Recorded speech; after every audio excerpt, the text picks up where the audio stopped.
দাম্পত্য জীবন সুখময় করতে চাইলে 1 নম্বরে স্যাক্রিফাইস, 2 নম্বরে ঝগড়াকে আমরা কি বলে দিছি আজকে, বলে গেছি ঝগড়াকে কি বলবো, নো। 3 নম্বর, দাম্পত্য জীবন সুখময় করতে চাইলে দাম্পত্য জীবনের কোনো গোপন কথা কারোর সাথে শেয়ার করা যাবে না। এটা কবিরা গুনাহ, এটাকে হারাম বলে ঘোষণা দিয়েছে কে? এটাকে বিষ্ণু বলেছেন আযমুল আমানা। স্বামী স্ত্রীর মধ্যে যে অন্তরঙ্গ মুহূর্ত কাটে, এই মুহূর্তগুলোর কথা কারোর সাথে শেয়ার করা যাবে? নীলফামারীর যুবক ভাইরা চিল্লায় বলে এগুলো শেয়ার করা যাবে? বিষ্ণু বললেন খবরদার, এটা আযমুল আমানা। স্বামীর সবকিছু স্ত্রীর কাছে আমানা, স্ত্রীর সবকিছু স্বামীর কাছে আমানা। আবার বিষ্ণু বলেছেন যারা স্বামী স্ত্রীর গোপন দাম্পত্য জীবনের কথা অন্যের কাছে শেয়ার করে দেয়, তারা হলো আশারুন নাস, পৃথিবীর মধ্যে সবচাইতে নিকৃষ্ট মানুষ।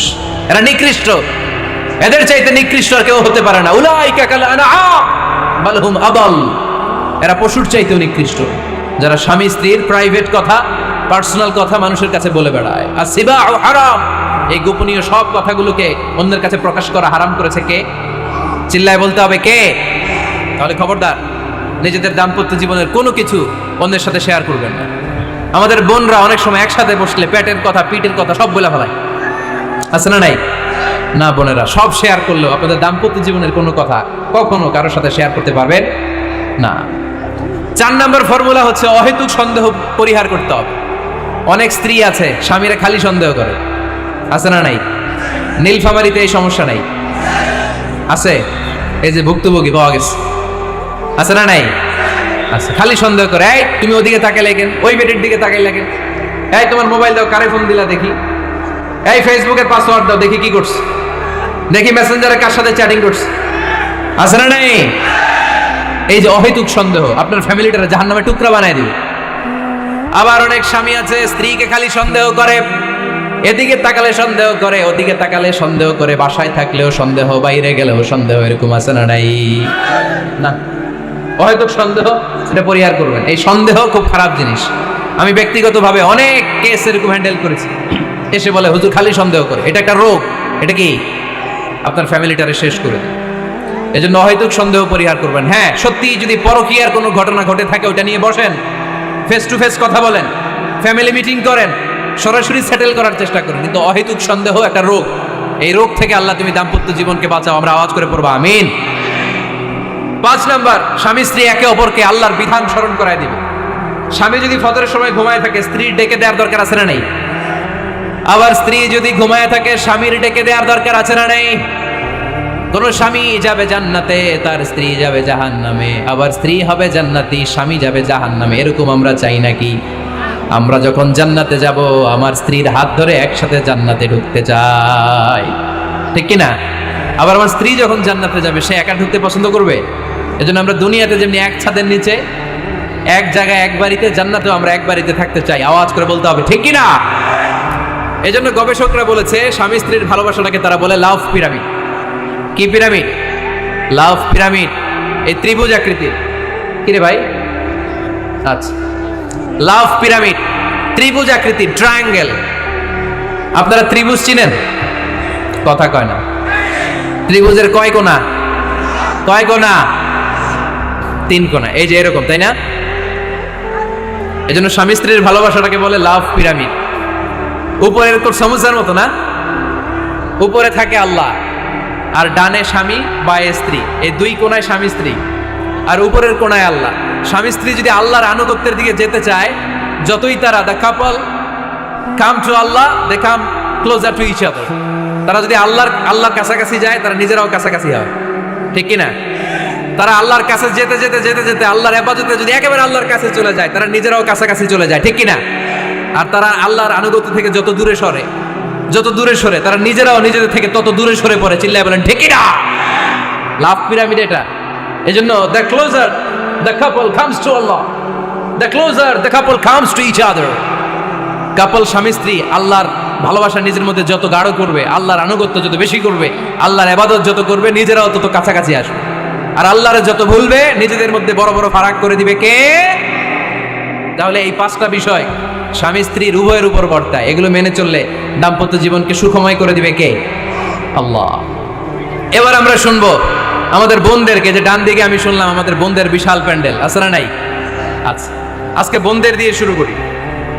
স্ত্রীদেরকে আল্লাহ কি দায়িত্ব দিয়েছে একটা ফ্যামিলিকে সুন্দর করতে, একটা দাম্পত্য জীবনকে সুন্দর করতে। স্ত্রীর এক নম্বর দায়িত্ব হচ্ছে she should make a comfort to her husband.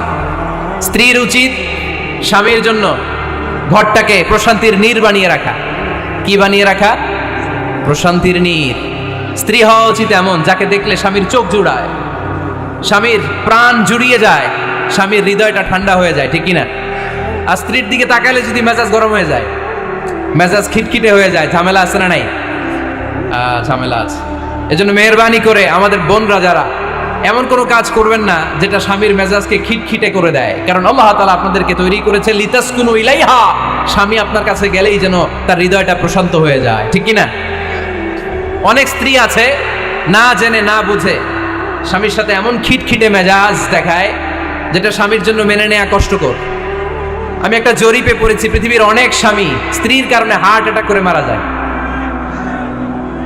আছে না নাই? এই তো ভুক্তভোগী পাওয়া গেছে। স্বামীর জন্য একটা ত্রাস হয়ে দাঁড়ায় স্ত্রী, ত্রাস। অনেক স্বামী আছে স্ত্রীর এরকম আচরণের কারণে, অতিরিক্ত প্রেসার ক্রিয়েট করার কারণে স্ত্রীদেরকে ভয় পায়। অবশ্য নীলফামারীর কোনো স্বামী তার স্ত্রীরে ভয় পায় না। ভয় পায়? স্ত্রীরে ভয় পান কে কে দেখি?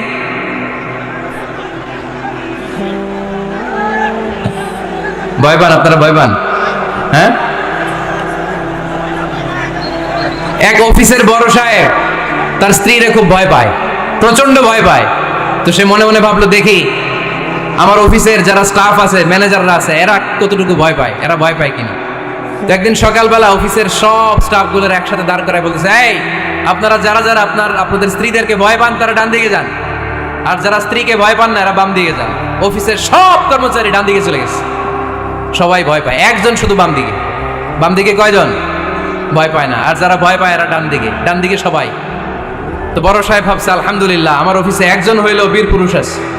তো বীর পুরুষের কাছে যেয়ে বলে, ঘটনা কি, আপনি মোটেও ভয় পান না? কয়, স্যার প্রতিদিন অফিস করার জন্য যখন ঘর থেকে বের হয় আমার বউ আমারে বলে দেয়, খবরদার সবাই যেদিকে যায় তুমি কিন্তু ওইদিকে যাইবা না। সবাই যেদিকে যায় তুমি ওইদিকে গেলে খবর আছে। বড় সাহেবকে খবরদার, এটা তো আরো ডরায়, ঠিক না? এজন্য বোনদেরকে বলবো, লিতাসকুনু ইলাইহা, এমন ভাবে আপনি আপনার স্বামীর সামনে নিজেকে প্রেজেন্ট করেন যাকে আপনাকে দেখলে আপনার স্বামীর চোখ জুড়িয়ে যায়, হৃদয়টা প্রশান্ত হয়ে যায়, আপনাকে দেখলেই আপনাকে ভালোবাসতে মনে চায়, ঠিক কিনা? এজন্য রব্বুল আলামিন বলেন, আমি নারীদেরকে তৈরি করেছি লিতাসকুনু ইলাইহা, যেন পুরুষেরা স্ত্রীদের সংস্পর্শ যখন পায় পুরুষদের হৃদয়টাকে প্রশান্ত করে দেয় কে? রব্বুল আলামিন বলেছেন, খাদিজার জন্য জান্নাতে আমি এমন একটা ঘর বানিয়েছি যেই ঘরের মধ্যে কোনো বিশৃঙ্খলা নাই। খাদিজার জন্য জান্নাতে এমন একটা প্রাসাদ আমি বানিয়েছি যেই প্রাসাদের মধ্যে কোনো আওয়াজ নাই, কোনো কোলাহল নাই। কুরাইশদের মাঝে যখন দাওয়াত দিতেন সব বিশৃঙ্খলা, ঝামেলা, গোলমাল শেষ করে রাতের বেলায় যখন খাদিজার ঘরে বিশ্বনবী ঢুকতেন, বিশ্বনবীর হৃদয়টারে প্রশান্ত করে দিত কে? আম্মাজান খাদিজা বিশ্বনবী সাল্লাল্লাহু আলাইহি ওয়াসাল্লামের জন্য এমন ঘর উপহার দিয়েছেন যেই ঘরে বিশ্বনবী আসলে বিশ্বনবীর হৃদয়টা ঠান্ডা হয়ে যেত। সুবহানাল্লাহ পড়েন। অনেক স্ত্রী আছে স্বামী ঘরে ঢুকলেই ঘরে আটা নাই, রুটি নাই, চাল নাই, ডাল নাই, এটা লাগবে ওইটা লাগবে, ওখানে যেতে হবে, একটার পর একটা ফিরিস্তি বলে বেড়ায়, আছে না নাই? না, এটা করবেন না। আপনার কি লাগবে এই সব দায়িত্ব আল্লাহ তাআলা স্বামীকে দিয়েছে, স্বামীকে জানাবেন। তবে ধীরে সুস্থে, ধীরে সুস্থে স্বামীর জন্য ঘরটাকে এমন করে রাখতে হবে যেন ঘরে ঢুকলেই স্বামীর হৃদয়টারে প্রশান্ত করে দেয় কে? এজন্য স্ত্রীর প্রথম দায়িত্ব ঘরটারে প্রশান্তির নীড় বানানো। এখানে কি আবার কি